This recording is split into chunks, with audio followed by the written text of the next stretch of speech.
Hi, I'm Jeremy Boulton and I'm delighted to be the new manager of Steel City Strings.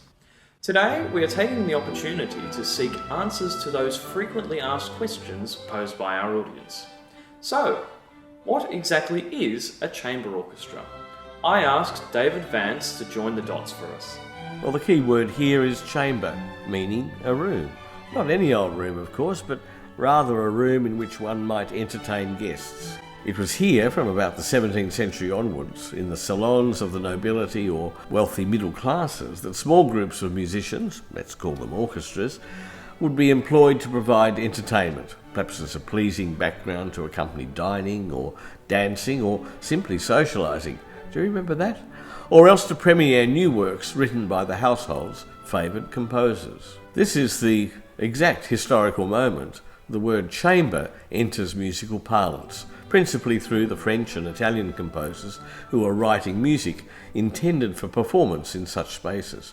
Corelli, for example, composes dance suites which he describes as sonata da camera. It's a surprise to learn that the term chamber orchestra is relatively modern. It appears around the 1920s, an era which coincides with the beginnings of serious study in the music of the period we call the Baroque. The ensembles required by Bach, Handel, Vivaldi were essentially, if not by name, what we now would describe as chamber orchestras. So too were the orchestras of Haydn and Mozart, of Schubert and Schumann, extending this tradition well into the 19th century.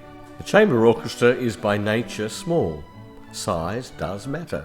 In contrast to its sprawling counterpart, the symphony orchestra, the chamber orchestra offers a more intimate, direct, and indeed frequently more intense musical experience. One designed for smaller venues, in which it is easy to hear every detail with transparent clarity, to feel connected to the inner life of the music.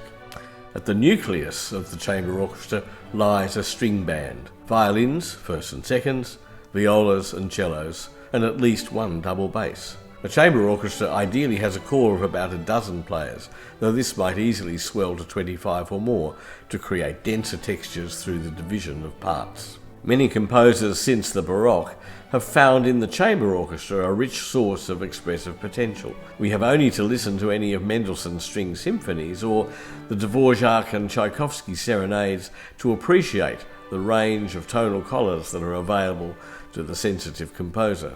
Works like Grieg's Holberg Suite, Vaughan Williams' Fantasia on a theme of Thomas Tallis, and Bartók's Divertimento for strings expand these horizons. And amongst our living Australian composers, the chamber orchestra continues to provide a vehicle for the exploration of new sounds and string techniques. From Corelli to Katz-Chernin, the chamber orchestra remains a greatly valued and indeed core element in our musical universe. Thanks, David. A rich legacy of orchestral chamber music continues to inspire Steel City Strings.